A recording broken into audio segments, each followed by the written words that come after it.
Hello everyone, welcome to the live Q&A with me, Professor Michael Scott. It is the 20th of January 2022 and as you can see we are still trying to be a little bit festive here with the lights, which I think is falling into possibly a permanent addition to the clock behind me, so I hope you guys all approve.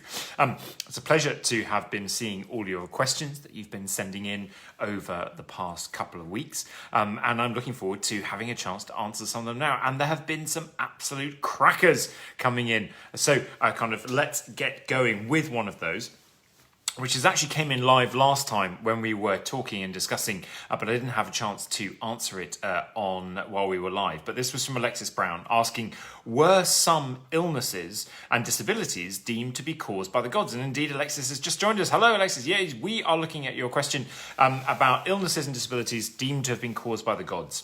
And particularly you talking about epilepsy. Yes, indeed, you are absolutely right. Hello, Sarah. Hello, Tracy. Hello, Pablo. Hello, Lorraine. Hello, Rosie. Hello, thank you so much indeed for joining in. Indeed, yes. So, in fact, epilepsy gets singled out as a really interesting case in the ancient world because it was the focus of a text called On the Sacred Disease.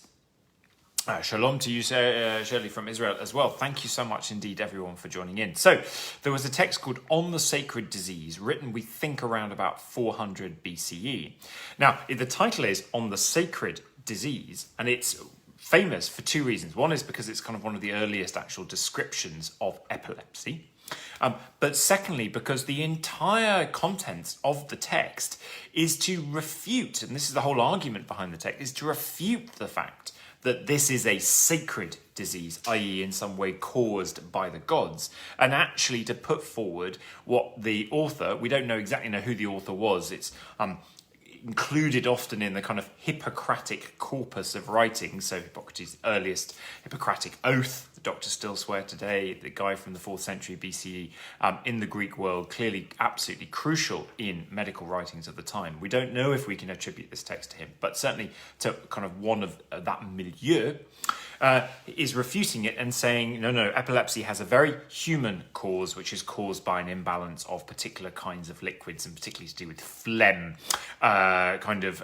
going in the wrong parts of the body, between the body and the brain. Now, and in fact, this text goes on to say that, in fact, it's not just epilepsy, the sacred disease, that isn't attributable to the gods. In fact, this is the case with all diseases. So obviously this text is reacting against a well kind of established idea that kind of most diseases in one form or another were indeed attributable to and sent by the gods, and actually beginning the fight back. And we see this through the 4th century BC and onwards, this kind of gradual tilting between and contestation between rational, logical, human-based explanations for things and ongoing divine ones. So, Alexi, thank you so much indeed for your question. Yes, epilepsy absolutely at the centre, at the heart of this tilting balance between seeing a God behind everything and seeing human explanation for things as well. Hello, Fiona. Hello, Sebastiano. Hello, James. Hello, everyone. Thank you so much indeed for joining in the Q&A. So, Alexi, great question. And we're moving on to a question from Sarah Scotty, who's got a very different kind of question. Some of the ruins in the UK aren't really much to look at, like the Antonine Wall. How do we make the best of visiting these places? Ooh, really interesting question, Sarah. Thank you so much. Yeah, the poor old Antonine Wall gets a bit of a bad showing, doesn't it? I mean, if you like walls, now I'm a big fan of walls. I'll go a long way for a good wall. Of course, Hadrian's Wall gets so much attention, particularly this year as we're celebrating the 1900th anniversary. So kind of poor old Antonine Wall, which is in an even worse state, gets even less attention. So how do we make the best of visiting these places? Hello, Deborah from Wigan. Well, as many of you know, one of my favourite walls is actually inside a car park. If you go to London, you go to the City of London, you go to the NCP, London City Wall car park. Within the car park, the underground car park, in spaces, I think it is bays 52 and 53, and they've actually marked up the bays, but instead of being able to park in them, there's a slight issue because there's a large piece of surviving Roman Londinium city wall still kind of earmarked within the two parking bays. Now, I think this is absolutely brilliant because they haven't tried to sort of fence it off from reality of the real world. They have built the modern world around it and into it, and made it in a rather jokey way a kind of part of the modern world. And I think this is an absolute must for how to make particularly bits of ruins that aren't much to look at a kind of a fun and integrated part of the real world. But what are your ideas? Say your ideas now. Give us a sense of your ideas by replying on screen with some comments. What would you do to make ruins that aren't really much to look at worth visiting? Now, if you've got a big budget, you could perhaps do some clever CGI. Oh no, Debbie, my sound is cutting out. I hope that's not the experience for others as well. Do let us know. Clive's talking about the walls of the amphitheatre of London are under your office. I know where you are. Indeed, that's absolutely brilliant. And what they have done there, isn't it? Using really clever light shows, relatively light and easy to do CGI, have brought in and kind of tried to make that space come alive with what is actually going on, what used to go on within those spaces. So a nice kind of light point gladiator fight, if I remember rightly, that you can watch there. And if you've got the budget to do the CGI, then of course you can actually recreate those monuments and put them back, or at least in some way, in some form, so that people can get a sense of what this poor little ruin they see today was once part of. Yes, the LJ, what you're talking about, the bit of perspex that fills in the rest with a simple outline drawing. Yes, so you can get a sense of what the whole was once like. Or indeed, if you get some kind of massive magnifying glass out, or so that you can then see in the bit that's there still in absolute minute detail, or where you start to pull out those tiny details. So when you analyse the particular material that it's made of, it tells you that the constituent parts came from lots of different places and they were making bricks that with bits from all over Britain, for example, something like that. So Tracy talks about virtual reconstructions are great, mixing the modern with the ancient. The Temple of Mithras in London, absolutely underneath the Bloomberg building, I presume you're thinking about, Tracy, where you go down and they've added in the smells as well. Hold the ancient Olympic Games on the spot, says Anna. Yes, I mean, in some ways, when you go to the Sanctuary of Olympia today, the ancient stadium is a little bit underwhelming in terms of surviving ruins. You've really got to imagine it and bring it all back as well. Alexia talks about an amazing guide. Yet that also makes a huge amount of difference, doesn't it? Or a little bit of kind of dressing up, just occasionally, kind of goes a long way, I think. So some great suggestions there from people as to what to do to make these ruins that aren't really much to look at something really enticing for people. Leanne's talking about the Roman Circus in Colchester. It's quite clever. Tell us what they've done. What do we think of the modern apartments that are built on ancient buildings in Rome? John, I think these are brilliant. You're talking about the Theatre of Marcellus, right? The Theatre of Marcellus in Rome, which actually has modern flats built kind of up over the top of the surviving bits. Now, I know this is not probably the thing that we should say, but wouldn't we all give our arm and leg perhaps to own one of those flats and actually say that your address is Theatre of Marcellus, Rome, Italy? That would be an absolutely amazing thing to be able to say. Hello, Mariam from Pakistan. Thank you so much indeed for joining in. Sarah, we are you just got back from a big shop and we are answering your question, Sarah, about ruins and what we can do to make them all more enticing. So yes, indeed. I'm a fan of mixing the ancient with the modern. The only thing I'm not a fan of is covering over completely the ancient with the modern, or making the modern and the ancient join completely indistinguishable. I think that is really important, that we should always be able to understand and ascertain when looking at a building kind of where the ancient stops and where the modern begins. Now, it doesn't have to be a jolting difference between the two, but it should be a noticeable difference between the two. And getting that balance right is a hard one. Yes, indeed, Helen. better start doing the lottery. I have no idea how much those flats are in the Theatre of Marcellus, or built over the top of the Theatre of Marcellus in Rome, but by golly, what a view they have. And if anyone out there listening happens to have one and they want to invite us all, the Facebook Q&A posse, to come along for a weekend in Rome, then I think that would be an absolutely fantastic idea. And we could perhaps have a small, very restrained get-together and gathering in the flats and celebrate being in the epicenter of one of the ancient world's greatest and loveliest buildings. So, Sarah, thank you so much indeed for that.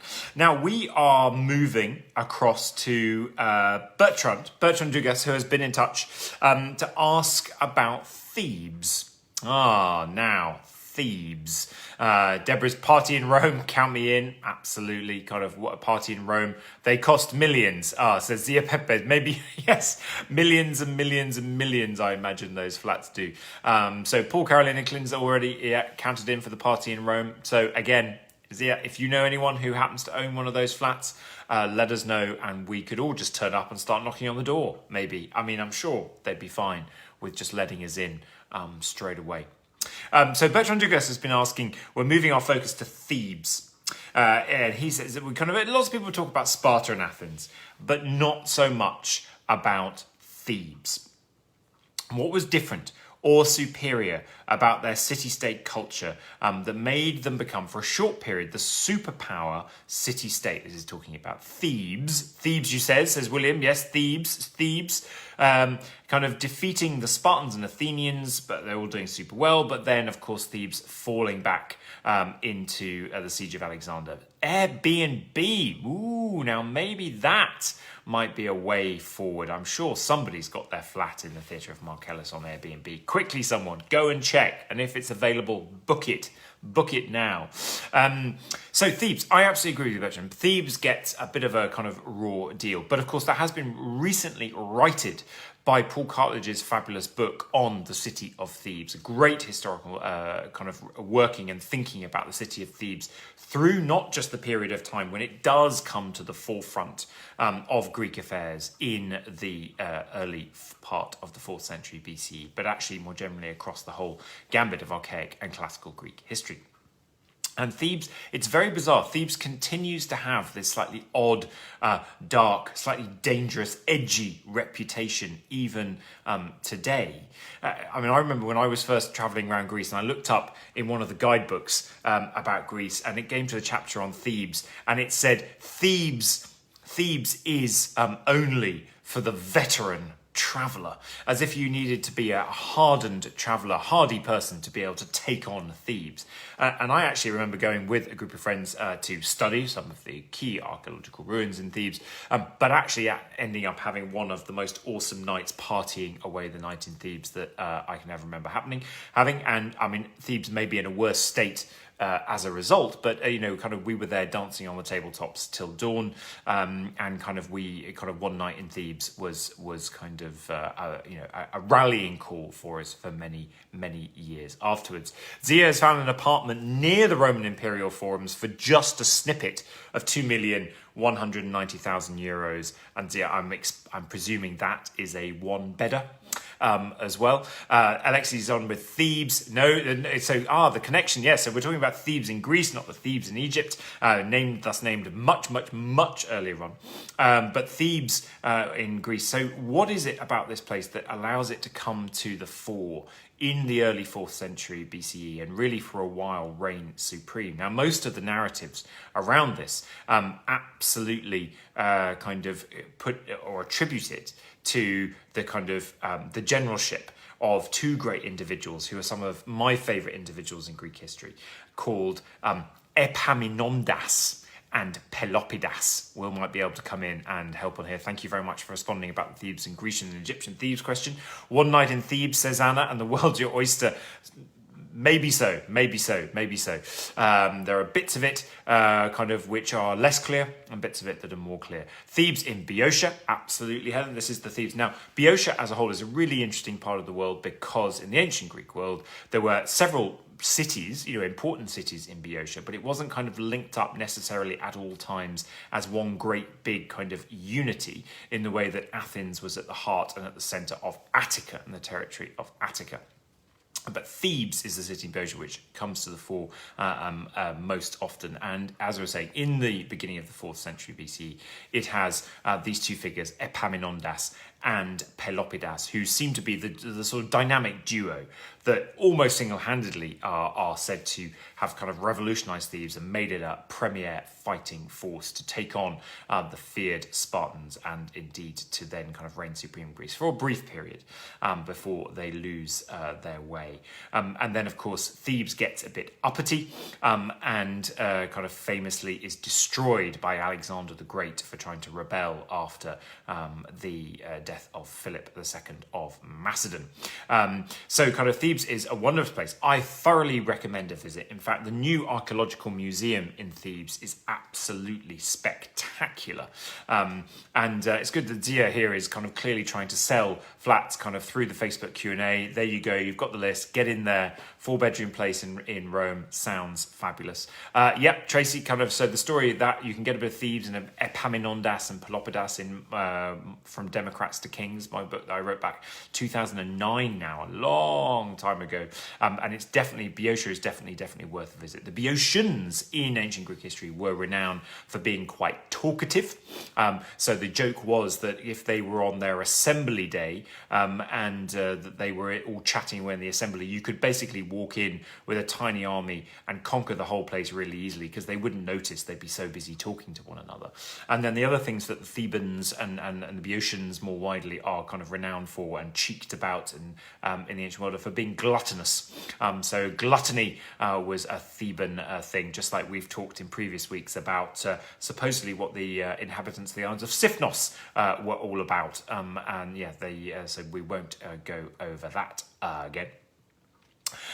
So there we go, Bertrand. Thank you so much indeed for your question. Great stuff about Thebes. Now, we have also had a series of questions coming in asking about Panhellenic sanctuaries. Now, I promised that I would get through to these 3 questions that have come in asking about this. So I'm wondering whether there's some kind of Panhellenic sanctuaries topic that might be coming up in some kind of school or university project.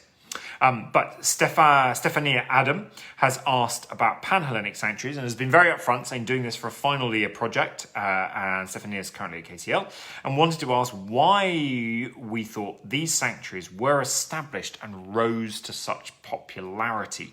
So this is our first question. Then the second question comes from Alan Claudia Luca. Why were Panhellenic sanctuaries established and what roles did they serve? You can start to see why I think there might be an essay question out there. And then Alexi Brown also asked a question a while back talking about ancient Olympia, but then more generally talking about whether these sanctuaries, sort of how often they got updated and what kind of changed, and did they continue through to morph through and respond to changing cultures all the way through to early Christian era, for instance, and have Christian churches built on them as well. So if we take these 3 questions all together, Stefania, Alan and Alexis, talking about Panhellenic sanctuaries, why they were established. Well, what is a Panhellenic sanctuary is where we start.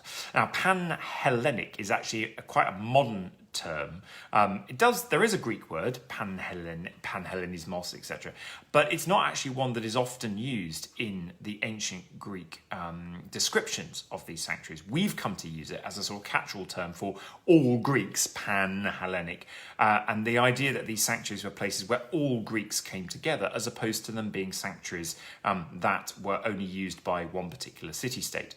Now, normally, when we talk about Panhellenic sanctuaries, we think about Olympia, we think about Delphi, are the 2 main ones. But if we want to kind of give it an ancient grouping, then we would talk about the Crown Games or the Periodos Crown Games circuit. So 4 sanctuaries that held athletic and musical competitions that were considered to be in the kind of Premier League of ancient Greek competitions. Now that was Olympia, that was Delphi, and then Isthmia and Nemea.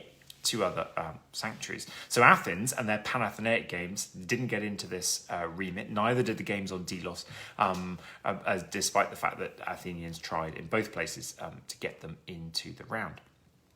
So we've got this slightly hazy concept of a sanctuary that is for people coming from lots of different places, which we call Panhellenic. The ancient Greeks didn't. And each of those four of those crown game circuits were open to the wider world in different ways, for different periods of time, and actually each have individual origin stories about where they come from and why they form. But one of the interesting things, particularly about Delphi, as many of you will know, have said before, is that it seems to have existed sort of outside of the major obvious political territories of any particular city-state that would come to dominate it. It exists in a sort of grey area between different areas that are dominated by different individual city-states, and as a result seems to have been allowed a bit more freedom, at least in the archaic period, to enable to gather a reputation of people coming to it from all sorts of places, giving it a certain amount of independence, and then obviously later on in its history it had that independence guaranteed, thinking about because it was governed by the Amphictyony, which means a regional grouping of cities and states. So when you ask about kind of why they were established, I don't think there is a reason that the Greeks thought that they needed sanctuaries that everyone could come to. Olympia was established as a sanctuary of Zeus and Hera, and then very early on in its history starts to have athletic competitions. Delphi begins as a place of the oracle and then has athletic competitions established.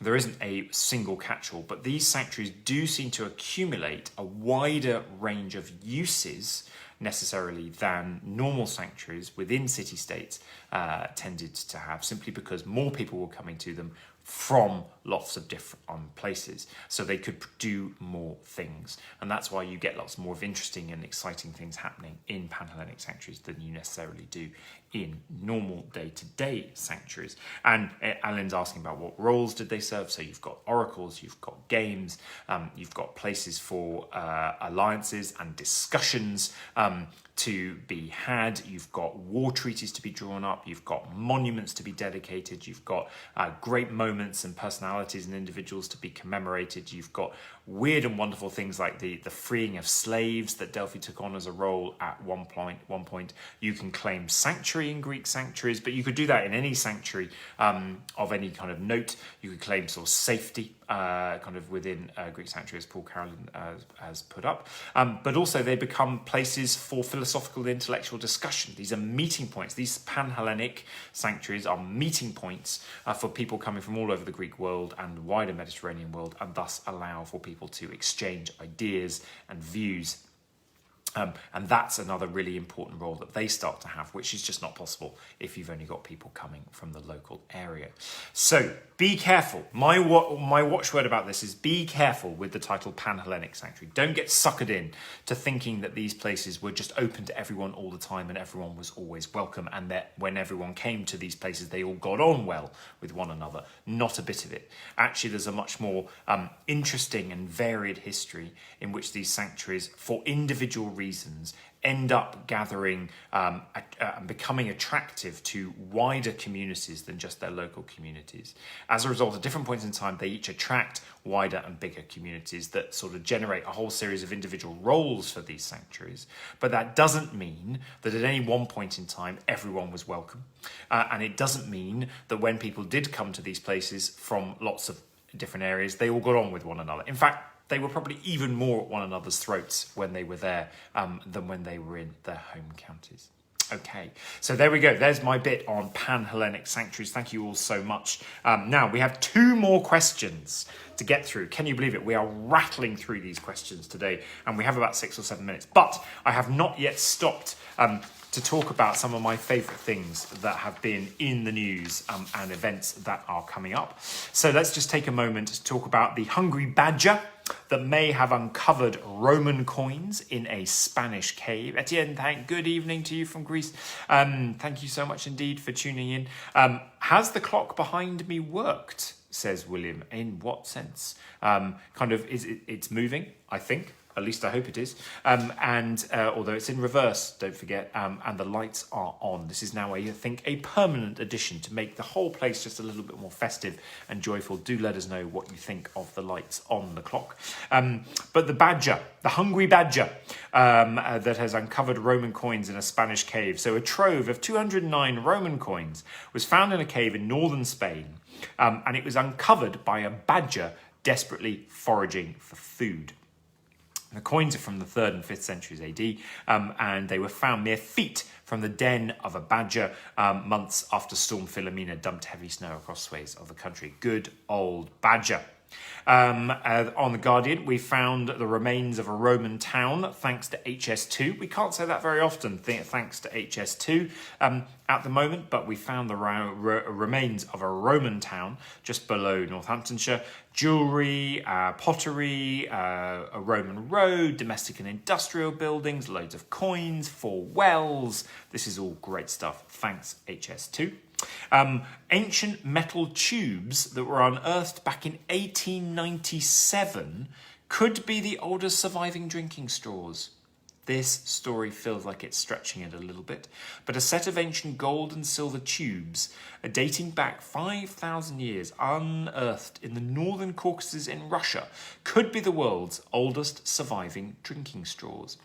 8 thin-walled tubes, each more than a metre in length, with a narrow perforated tip, were found in the largest of 3 compartments containing human remains at an excavation at Maykop in the summer of 1897. The tubes, if you wish to see them, are now in the Hermitage Museum in St. Petersburg, and they're sort of made of segments of metal joined together. And 4 of them feature gold or silver bull figurines that have been slid onto them. So they're decorative straws, no less. But why did they need to be a metre long? This is the question. Are these kind of early beer bongs that are being done by the tribes in the northern Caucasus? Who knows what's going on? I think a little bit more investigation is needed. Once we're finished in Rome, we can all go to the Hermitage in St. Petersburg to have a look at it. What's on coming up? We've got Vindelander Charitable Trust, the 1,900 Bunting Challenge. 1900th anniversary of Hadrian's Wall, and so there is a challenge to sew or crochet, depending on how you feel, 1,900 flags of bunting, which will then decorate the replica section of Hadrian's Wall at Rome and Vindelander in an exhibition come October 2022. Get sewing, get crocheting right now. Get involved and send your 1,900 bunting flags through to Vindelander as quickly as possible. Odysseus, the greatest hero of them all, the story told by Tony Robinson, is available on BritBox UK. Definitely worth it. And the British School at Athens are inviting UK school teachers, if you're out there, to attend a free virtual CPD course focusing on the GCSE Classical Civilization module, Myth and Religion, and this is going to be happening between the 22nd and the 31st of March. If you have got your tickets, I hope you have, to come to Warwick for next week for the 27th and 28th of January, because our Warwick Classics play will be going live in the main stage theatre of the Warwick Arts Centre. Public performances on the Thursday night, the 27th, and on the Friday, the 28th as well. So do come along. I'm going to be there on the 27th and kind of then doing part of the Schools Day. We've got 500 school kids coming during the day on Friday the 28th to see a special performance as well. So do come along and join us. And we are doing the Bacchae, Euripides Bacchae, put on by the Warwick Classics students themselves. So absolutely brilliant. I hope to see you all there soon in one form or another. 2 more questions, I said. 2 more questions. And it's your birthday on the 27th. What better way to celebrate your birthday than Euripides Bacchae? I mean, you know, it's such an uplifting play. I can't imagine why you wouldn't want to be there in the evening, but we'll maybe let you off just this once. Here are your 2 questions. One is a question we're going to answer, and then the other one is for you guys to think about and send your thoughts into the Facebook pages over the next couple of weeks. So, Bertrand Douglas, you have a second question on this Q&A because it's such a good question, and it's about beards. Now, to beard or not to beard, as he puts it. Alexander the Great, the statues and portraits of Alexander the Great, he's always shaven. But actually, when you think about it, lots of Greek portraits kind of before him all have beards. What's going on? Great question, Bertrand, because when you think about it, have a Google Pericles, Google Cleon, Google Alexander's father, Philip of Macedon. Right? They all have beards. Beards give you that, in the ancient Greek kind of artistic world, they give you that sense of gravitas. They're the philosopher beard. Alexander completely eschews all that and he has the clean-shaven young look with the long, glossy lion curls on his head instead.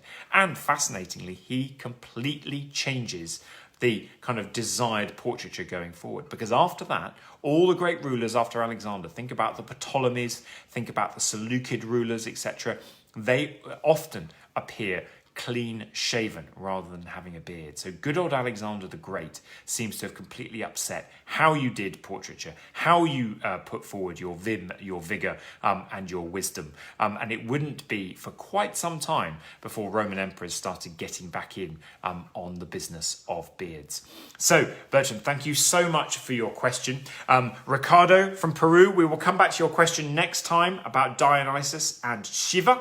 Okay, so that's for next time. But the question for all of you comes from Christina Goebel. In your opinion, which character is the most fascinating and diverse in reception across Greek and Roman mythology? Right. So Christina Goebel, in your opinion, which character is the most fascinating and diverse in reception across both Greek and Roman mythology? That is your question.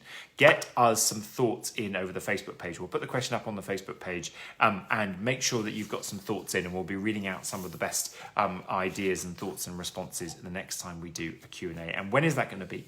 The next time is going to be 3rd of February at 5 p.m. Thursday, the 3rd of February at 5 p.m. And I look forward to seeing you all then.